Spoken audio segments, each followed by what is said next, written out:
Vocês algum dia já pararam para pensar que uma adaptação pode ressignificar completamente o material original, seja um livro, quadrinho, conto ou o que for? Hoje eu quero falar um pouquinho sobre isso enquanto a gente espera a visita do Homem dos Doces.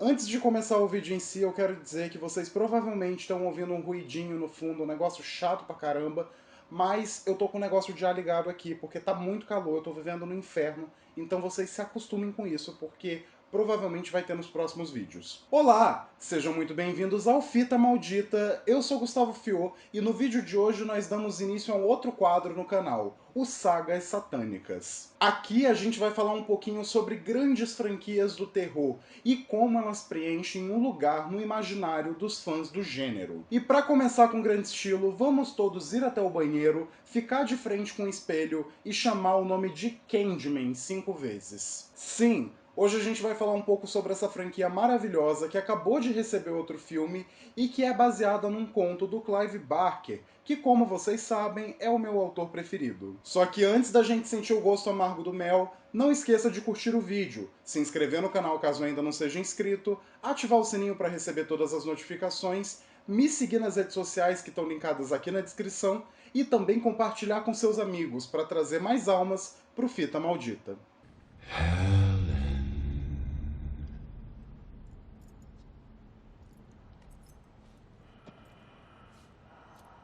Aviso aos navegantes. No vídeo de hoje eu vou falar um pouco sobre o conto que deu origem à franquia e aos 3 filmes lançados na década de 90. A Lenda de Candyman, o filme novo que foi dirigido pela Nia da Costa, vai ser o assunto de outro vídeo no canal que vai chegar aqui muito em breve, então fiquem de olho. Antes de Candyman surgir, existiu O Proibido, ou então The Forbidden. Esse é o nome do conto original do Clive Barker que está presente no 5º volume dos Livros de Sangue. Ele é um conto mais longo, é quase como se fosse uma novela, e já ali dá para perceber que ele tem várias diferenças em relação aos outros contos que o Clive Barker trazia ali na antologia. Você pode encontrar o conto em português nessa edição da Dark Side Books, que foi lançada há alguns anos.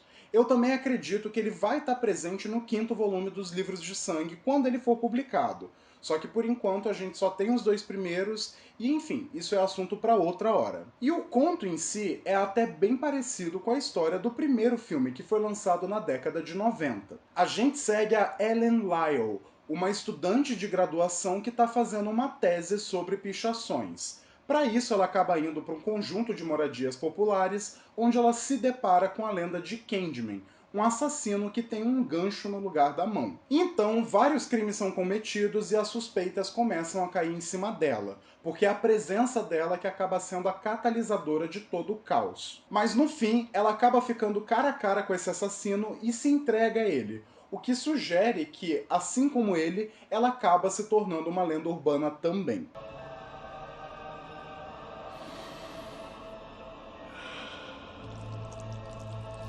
Be my victim.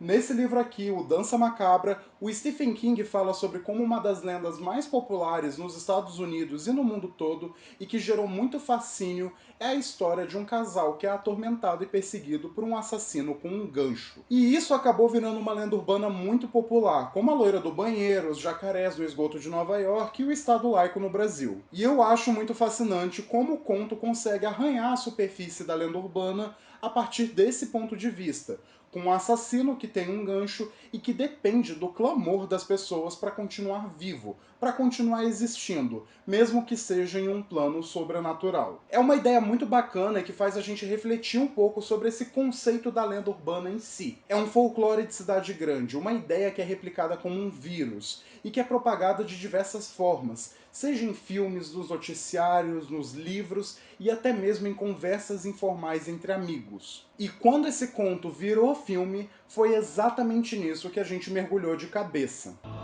I am the writing on the wall, the whisper in the classroom.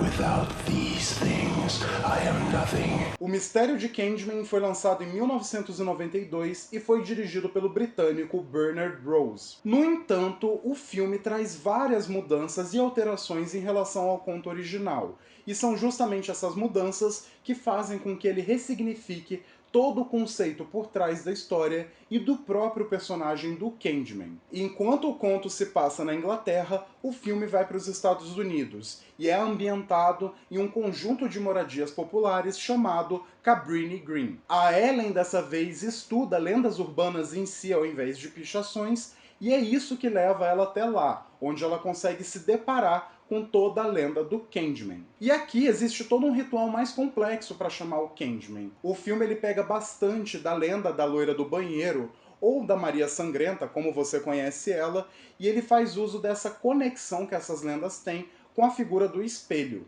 It's just a story. Candyman. Para chamar o Candyman, você precisa ir para frente de um espelho e falar o nome dele 5 vezes. E só aí ele vai aparecer com o gancho dele e te matar. Só que o filme dá um outro contexto para o próprio Candyman. No conto, ele é descrito como sendo um ser monstruoso, que tem a pele amarelada e os lábios azuis.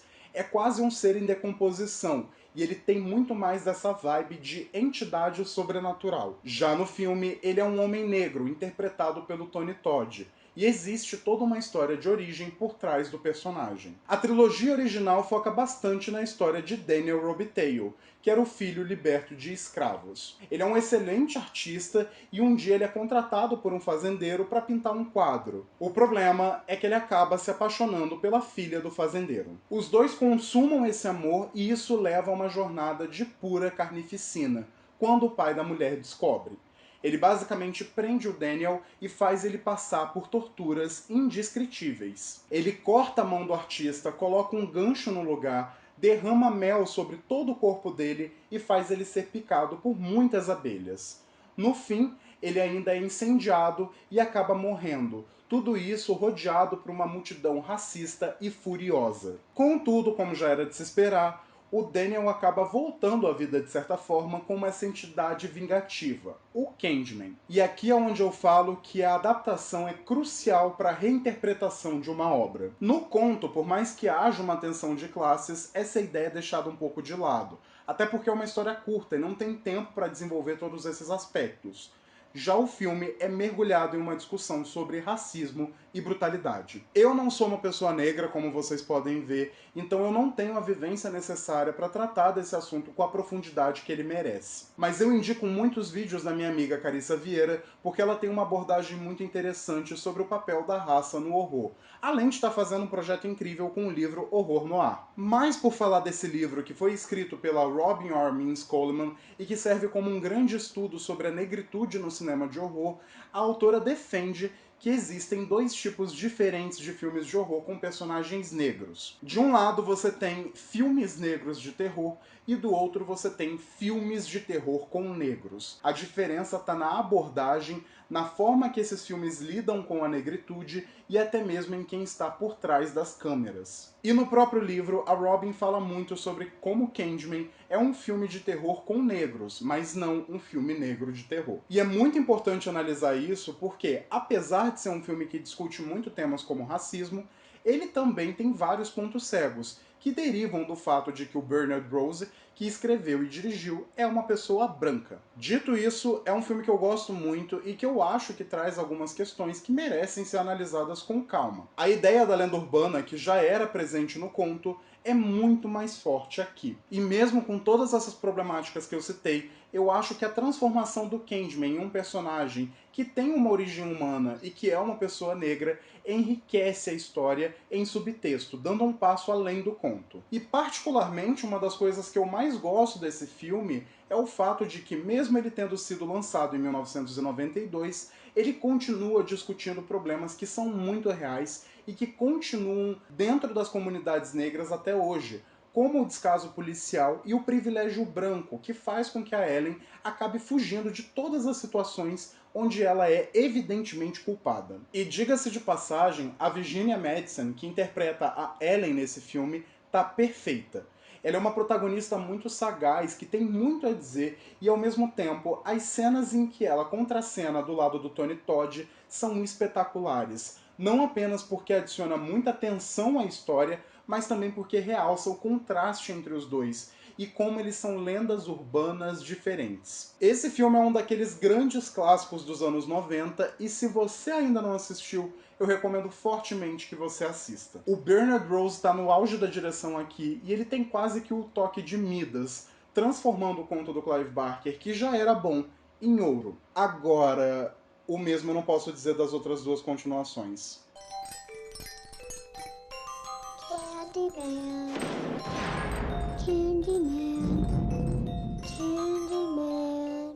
Lançado em 1995, Candyman 2, A Vingança, foi dirigido pelo Bill Condon, que nos trouxe grandes bombas do audiovisual, como o remake live-action de A Bela e a Fera, e também obras-primas atemporais, como a saga Crepúsculo Amanhecer Parte 1 e 2. Ele é um diretor gay e dá pra ver muito forte como ele imprime a teoria e a estética queer nos filmes dele. Infelizmente, esse filme é um grande repeteco do primeiro. A diferença é que ao invés da Ellen, a gente tem uma outra mulher branca e loira chamada Annie Tarrant, que é interpretada pela Kelly Rowan. A história deixa de lado o Cabrini Green e vai até Nova Orleans, uma cidade que está um pouco mais atrelada à origem do Daniel Robitaille e sua vida antes de se tornar o assassino lendário. O filme tem um monte de jumpscare preguiçoso e o mais ridículo é que lá no fim a gente descobre que a Annie é descendente do próprio Candyman, já que ela é tataraneta ou sei lá o que, da filha que o próprio Daniel Robitaille teve com a filha do fazendeiro. É ridículo, eu até diria que é uma ideia tirada de novela, mas vamos ser sinceros, tem muita novela que é muito melhor do que isso. Por outro lado, o grande acerto, entre muitas aspas, desse filme é a forma como ele explora um pouco mais da origem do próprio Daniel Robitaille antes de se transformar no Candyman. A gente vê mais dele como humano, tendo a vida dele, e isso é muito bacana, ao mesmo tempo em que o Bill Condon, logo em seguida, lança uma sequência longuíssima onde a gente vê toda a tortura e a morte dele. E aí acaba batendo naquela tecla de como existem cineastas que não fazem parte de uma minoria, mas que adoram colocar essa minoria para sofrer de uma forma quase glorificada nos filmes, só para causar choque no público. E, infelizmente, tanto esse segundo quanto o terceiro acabam caindo muito nisso. The screen's most brutal killer is back for blood. They say he came back from the dead. His hand replaced by a bloody hook. E falando no diabo, o terceiro filme se chama Candyman 3, Dia dos Mortos. E de verdade... Olha só, eu sou uma pessoa com gostos nada seletivos. Eu vejo muita porcaria e eu gosto de muita porcaria. Eu já maratonei toda a franquia de Hellraiser mais de uma vez. Só que esse aqui é uma coisa, viu? Não tem absolutamente nada que se salva nele, exceto o Tony Todd. E mesmo ele dá pra gente ver que tá no piloto automático. O filme foi lançado em 1999 e foi dirigido pelo Turi Meyer. Aqui a gente segue uma outra protagonista chamada Caroline McKeever, que é interpretada pela Donna Derrico. E a personagem é a filha da Annie do filme anterior, o que faz com que esse filme se passe em 2020.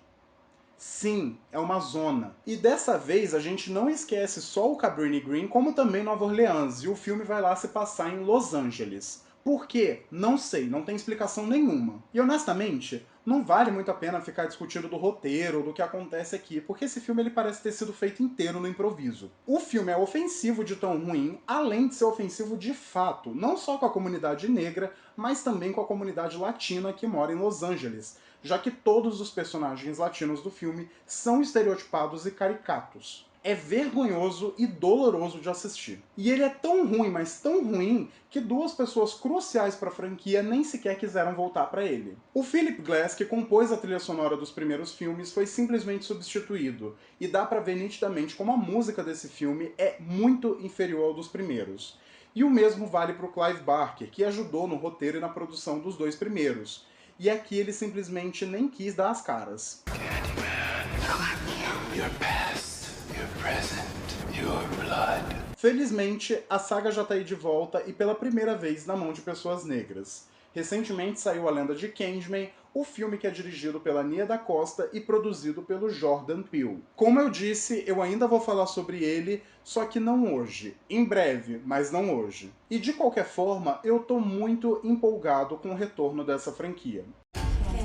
The urban legend is, if you say his name 5 times while looking in the mirror, he appears in the reflection and kills you. Eu convido vocês a conhecerem mais de Candyman, para desfrutar desse personagem sombrio e que tem uma origem e uma motivação muito compreensíveis, diferente de boa parte dos vilões de filmes de terror que só são maus e cruéis porque sim. É uma franquia com seus altos e baixos, mas eu honestamente acho ela muito menosprezada pelos fãs de terror, principalmente se a gente considerar que Sexta-feira 13 não tem um filme bom e todo mundo gosta, todo mundo bate palma. Mas mais do que isso, eu acho que o primeiro filme é muito dedicado a trabalhar um tema sério e trazer isso com uma certa profundidade e abrangência, apesar dos erros, em uma época em que ninguém falava disso de pós-horror. E isso pra mim só fortalece a mensagem e a abordagem, principalmente do filme de 1992, porque ele consegue capturar a essência do conto, transformar em algo novo e ainda levantar questões muito importantes em cima disso. É um filme que eu gosto muito. E pra mim, o próprio Daniel Robitaille, o Candyman, é um personagem muito forte, não só na construção visual e estética, mas também no desenvolvimento. Ele é um puta de um vilão, e eu fico muito triste que ele nunca alcançou um patamar maior, assim como o Michael Myers, o Freddy Krueger, ou até mesmo o Pinhead. Mas digam aí nos comentários, vocês já viram Candyman ou alguma das continuações? Já leram o conto original? Qual que é a expectativa para o filme novo? E não esqueçam também de compartilhar o vídeo, me seguir nas redes sociais e se inscrever no canal, beleza? E sempre se lembrem, eu vejo vocês muito em breve. Eu queria dizer que o maior erro de toda a franquia de Candyman é que a música Candyman da Christina Aguilera não toca na trilha sonora em nenhum momento. E não me importa se ela foi lançada depois. Ela deveria tocar e ela deveria ser o tema principal desses filmes.